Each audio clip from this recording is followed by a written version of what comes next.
Well, Canadians are known for their diplomacy, but now we're locked in an interesting fight with Russia and Denmark to prove a vast portion of the North Pole belongs to Canada. Thank you very much. The federal government has submitted more than 1,200 pages of scientific evidence to prove their point in the hopes of flying the maple leaf at the top of the world. Let's show you a map here of what's going on in that region.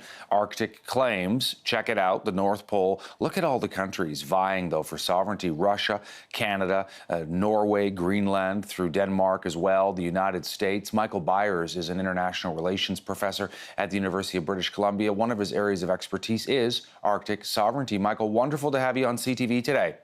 It's great to be here. Thank you. What do you make of this really fascinating battle that's going on at the top of the world? Well, the point to make is that it's a exercise in science concerning the seabed of a large and very deep ocean.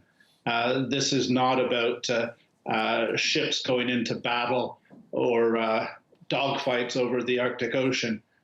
This is a scientific process that is set out in the United Nations Convention on the Law of the Sea, and the Arctic countries have all been following it, including Canada. So this submission is Canada actually accepting the rules, putting forward its best case based on science.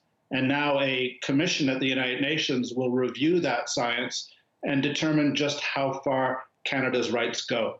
Michael, how would you say our claim sort of stacks up, or this evidence is being presented? Well, I'm not an oceanographer, I'm not a geologist, but I do speak to these people, and they tell me that Canada and Greenland, which is owned by Denmark, and Russia probably have overlapping rights in the center of the Arctic Ocean. In other words, the extended continental shelves of those three countries probably overlap in the region of the North Pole. And this is possible because once upon a time, North America and Eurasia were the same continent. So essentially, we have the same continental shelf, even though it's now on opposite sides of a large ocean. In terms of the value of this, what are we talking about here, Michael? Well, we're probably not talking about much value at all. The North Pole is roughly an 8-hour flight in a jet north of Toronto. It's in the middle of a large, deep ocean covered by shifting sea ice in total darkness for 2 or 3 months each year.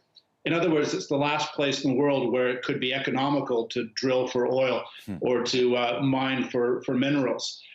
This is actually about tying up one of the last remaining loose ends in international maritime boundaries. And the remarkable thing about this story is that Russia is following the rules just as well as Canada and Denmark.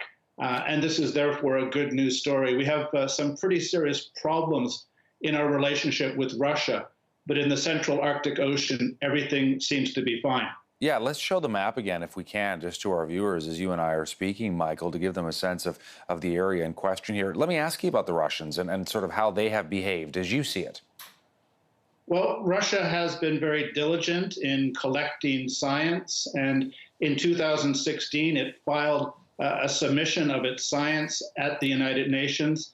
When it did that, it indicated that it was willing at some future point to negotiate any overlaps in the scientific results of that process. And that's actually what will likely happen in 10 or 20 years. Canada and Russia and Denmark will have to sit down and draw lines in the ocean because their scientific claims will likely be validated and there will be overlaps. But all three countries are quite willing to do that. Again, there's no real economic interest here. We're talking about the seabed only. We're not talking about the water column or the surface. We're not talking about fish. We're talking about possibly deep sea minerals. And so it's a very collegial process, and everyone seems to be behaving themselves. And the other final news here is that China has accepted the validity of this process, therefore essentially accepting that it has no rights to this area. Michael Byers joining us from Salt Spring Island in British Columbia. He's with the University of British Columbia, international relations expert. Good to have you on, Michael, as always. Thank you. Thank you.